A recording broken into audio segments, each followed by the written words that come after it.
اتفضل. بسم الله الرحمن الرحيم. السلام عليكم حاج محمود. الدوري ضاع؟ لا طبعا، لسه عاملين حلقه وبنتكلم فيها وجبنا ارقام وبيانات المواسم السابقه وعملنا مقارنه بين السنه دي والسنه اللي فاتت. لسه الدوري في الملعب. عندنا ماتش بكره مهم. هو ماتش مفصلي الساعه 5 المغرب ان شاء الله. الماتش ده طبعا فيه غيابات مهمه كبيره جدا. الجنب الشمال تقريبا يستمر في الغياب فتوح وعبد الغني. وفتوح غايب ليه؟ فتوح رأي فني من فيريرا. قلنا فيريرا مصر ان اللاعب ما ينزلش الملعب غير بعد 6 تمرينات فنيه ولياقه بدنيه ثابته. هو عند فيريرا مع مرتضى ومرتضى مع فيريرا، مش ده اللي بيجي على دماغنا احنا؟ هو يعني مرتضى قال له استبعد نضاي. يا عم نضاي، ما انت اللي جايبه لنا مصاب. نضاي ده مصيبه جابها لنا. نضاي مصاب في الزمالك، كان اصابه غلسه. نضاي مصاب، رجع دلوقتي بقى له 10 ايام، اتدرب 4 تمرينات وجاهز، وقالها بلسانه في لقاء مرتضى مع اللعيبه. قال انا جاهز انزل الملعب الصبح. انا ما بصدقش مرتضى. هو جت في الحوار، ما بصدقوش. الولد جه في التلفزيون وقال ماشي، بس قال انا جاهز. فيريرا ما بيلعبوش ليه؟ ما قلت لك، هو فيريرا نفسه قال انا اللاعب لازم يتمرن معايا 6 تمرينات كامله بنفس المعدل البدني. وفتوح انا اللي وقفه مرتضى، هو اللي وقف حاله وحالنا يا اخي. مرتضى ما وقفش فتوح ولا ماتش. مرتضى تاني هقولها تاني، ما وقفوش ولا ماتش. ما وقفوش، بس قال عليه حشاش. مرتضى قال انا هعرضه للبيع. الولد راح اعتذر، رفع الايقاف عنه وقال شأن فني. لحد دلوقتي فيريرا بيعاقبهم انهم سابوا الملعب ومشوا قبل ماتش ب 10 دقايق بتاع ماتش الداخليه وعملوا زعزعه. يا الناس كلها بتخطأ. حل امورك في دي مشكله فنيه يا محمد، دي مالهاش دخل بالاداره. لا بص يا حاج محمود، انا مصمم ان مرتضى هو سبب تدهور النتائج بسببين. انا مش عايز اتكلم في الحته دي كتير. اول حاجه انت وقفت احسن جناح عندك، احسن باك شمال عندك في مصر. لا هو ما وقفوش، بس هو معالجته للامر كان خطا ضياع. ما انت وقفت حاجه.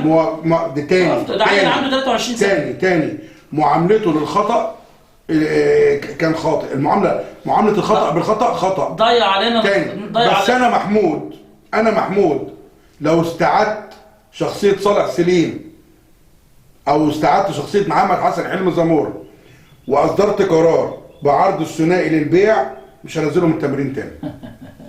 ده الكلام ده انت بتتكلم عن صالح سليم الله يرحمه. مش هنزلهم زمور الله يرحمه. مش هنزلهم الملعب يا محمد. مرتضى يهذب الكلمات يا حبيبي. انا بتكلم على شيء. انت بتقول ان دلوقتي انا شلت جناح. ده انت ضيعت. انا بعدت. انت ضيعت اهم ورقه رابحه عندك في الزمالك. هل اشرف بن شرقي لما مشي من الزمالك السنه اللي فاتت هو وطارق حامد وابو جابر كان الزمالك حسم الدوري؟ كان كل ماتش. بص يا حاج محمود، كان حسم الدوري يا محمد. كل ماتشات ولها ظروفها. كل ماتشات. تاني بعد اذنك، كان حسم الدوري؟ ما كانش حسم. احنا انتصرنا للمبادئ وللقيم ولان الزمالك هو اللي باقي والاسماء زايده. والله انت ما انتصرت للمبادئ ولا قيم ولا نيله.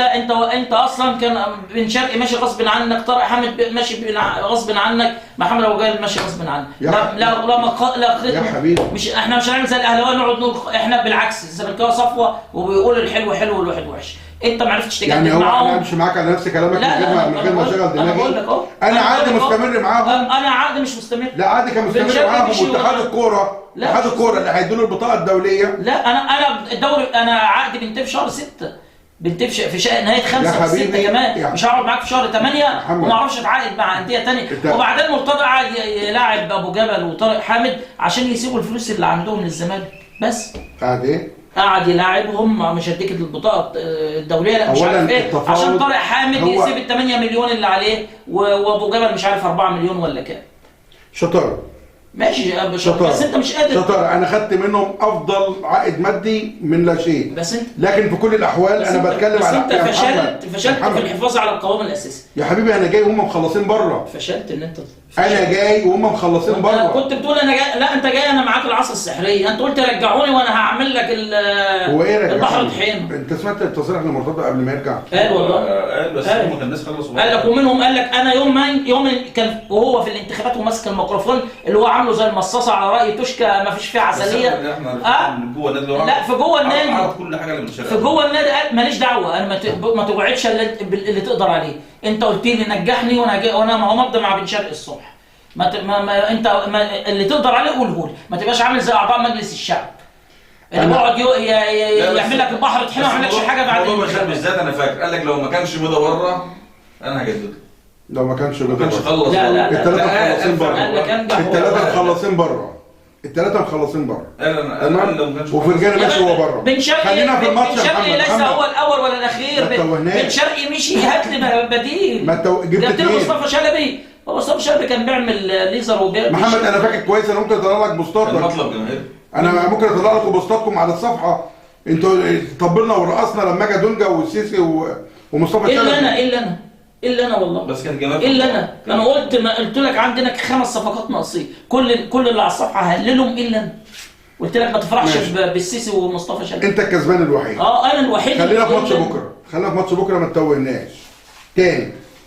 طبعا انا بقى عندي الخيارات الفنيه قليله جدا للاسف، وهقولها تاني للاسف. محمود شبانه ما انضمش للسكواد رغم ان هو رجع الزمالك رسمي. رجع امبارح رسمي. محمود شبانه دي رساله لمرتضى منصور.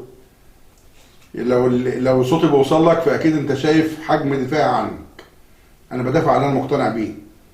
محمد مصلحي تحداه ببيان رسمي ان محمود علاء مش راجع.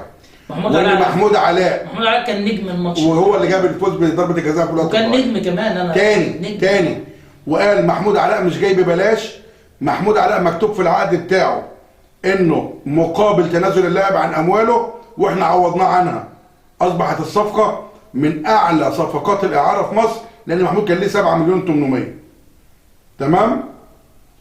فقال مش من حقه يرجع وتمسك بيه وصمم ولعبه النهارده. طب ما هو حق برضه. اخويا محمد مصلحي صاحبه وحبيبي لسه. انس اسامه اخويا محمد مصلحي صاحبه وحبيبي وشعب اسكندريه على دماغي. مرتضى منصور لسه ماسك شركات رجل الاعمال محمد مصلحي. ايه ماسك دي؟ ماسك المحامي بتاع محمد مصلحي. ما تقولش كلام مستشار قانون. لا انا بقول انا متاكد. ما تقولش كلام تتسال عليه. انا عارف ومتاكد. مرتضى منصور بعد ما بلغ من هذا العمر هو مستشار القانون محمد مصلحي، والوحيد اللي ما بيقدرش يفتح بقه معاه مرتضى منصور. يعني مرتضى منصور يعني قال لك انا ممضي مروان عطيه. عمل ايه؟ فين عقود مروان عطيه؟ قال لك انا موضع انس اسامه. فين عقود انس اسامه؟ تاني انت اللي عملت كده في نفسك وانت اللي خليت الاتهامات بالباطل وبالحق. مش باطل. انت محمد انت معاك معلومه موثقه. لا انا بقول لك يا عم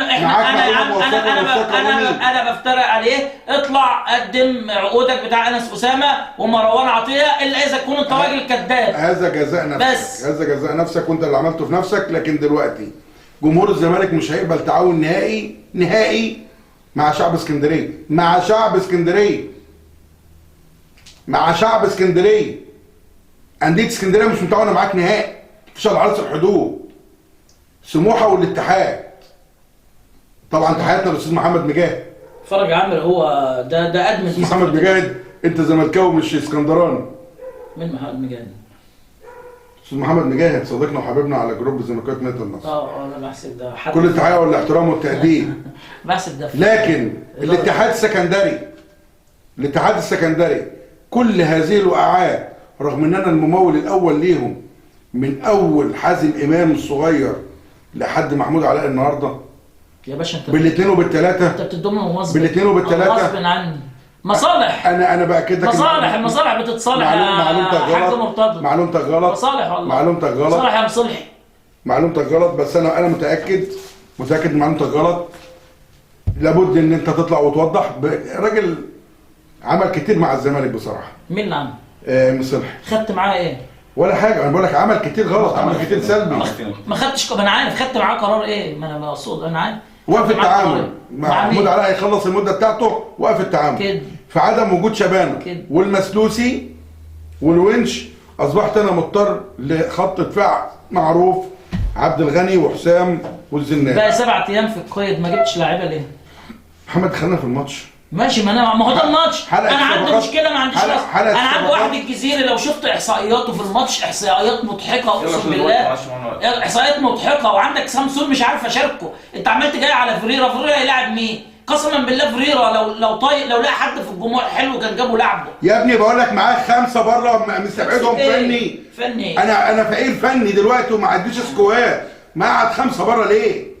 قعد 5 بره ليه؟ يا محمد بالله عليك، بالله عليك، احنا مش كفتجاء، احنا بنتكلم كوره وفاهمين كوره. خلينا في ماتش بكره يا محمد لو سمحت. ماتش بكره كان محتاج ماشي خلاص اقفل الحلقه. ماتش بكره ربنا يستر. طب ايه الحلقه؟ ربنا يستر. ايه الحلقه اللي ربنا يستر من الهزيمه. ده غزل المحله طالع بيقلس علينا ويقول لك استنوني 3-0. كفايه سواد. هم اللي قالوا كفايه سواد. لا بس ما هي الدنيا سود. الرد في الملعب ان شاء الله. الدنيا سود. الرد في الملعب ان شاء الله. والله سود. احنا ما بنضحكش. سيد نيمار وقدامه زيزو ان شاء الله. طبعا عبد الشافي اكيد هيبدا استحاله، هيبدا بسكر، هيبقى قدام منه اعتقد بعد مستوى شلبي هيبقى يوسف اسامه نبيه. خلاص بغض النظر عشان حلقتنا بالتشكيل. دونجا في نص الملعب، امام والسيسي اكيد. خلاص ما هو احنا ما عندناش غير كده، هو التشكيل بتاع كل مره بغض النظر. هنا احنا دلوقتي انت بتتوقع نتيجه بكره ايه؟ ان شاء الله الزمالك هيرجع بكره ان شاء الله وهيكسب. النتيجه مش هتبقى كبيره بس ان شاء الله هنكسب ان شاء الله. الروح ودعم الجماهير ان شاء الله الزمالك هيكسب 1-0 او 2-1. ماشي. لا احنا بعد اللي عملوه ده لازم النتيجه تكون يعني نتيجه حلوه، يعني 1-0 2-1 ما يجيبنيش حد. لا صعب الساعه 5 في المحله. يعني انت قلت هنفوز. ارض خشنه وارض نجيله طبيعي ان شاء الله. انا بقول هنتغلب او هنتعادل تعادل سلبي. خلاص ان شاء الله. في 10 بكره على تعادل. لا حاجه ساعه اللي هو في 10 بكره على حاجه ساعه بس. حاجه ساعه يبقى في ان شاء الله يبقى في عشاء وحاجه ساقعه وايه بس مباشر. لا هو حاجه ساعه بس. هنعمل بس مباشر لابد انه يعاقب على سواده. نحتفل بفوز الزمالك في بث مباشر وعشاء عند بوكشا. ومفيش فوز الا اذا مرتضى جاب صفقات جديده وعدل في التشكيل. ان شاء الله القندوسي خلال ساعات في الزمالك. لازم دم جديد. ان شاء الله القندوسي خلال ساعات في الزمالك. ناصر منسي خلال ساعات في الزمالك ان شاء الله. ولاعب ثالث ان شاء الله. ان شاء الله يكون مفاجاه. ان شاء الله يكون مفاجاه. وان شاء الله السواد ده كله هيتمسح بابيض والزمالك قادر انه يرجع. الزمالك موجود في المنافسه. الفوطه ما اترمتش. تحياتنا ليكم. نشوفكم على خير بكره بعد الفوز ان شاء الله. شايفها سود. السلام عليكم. السلام عليكم.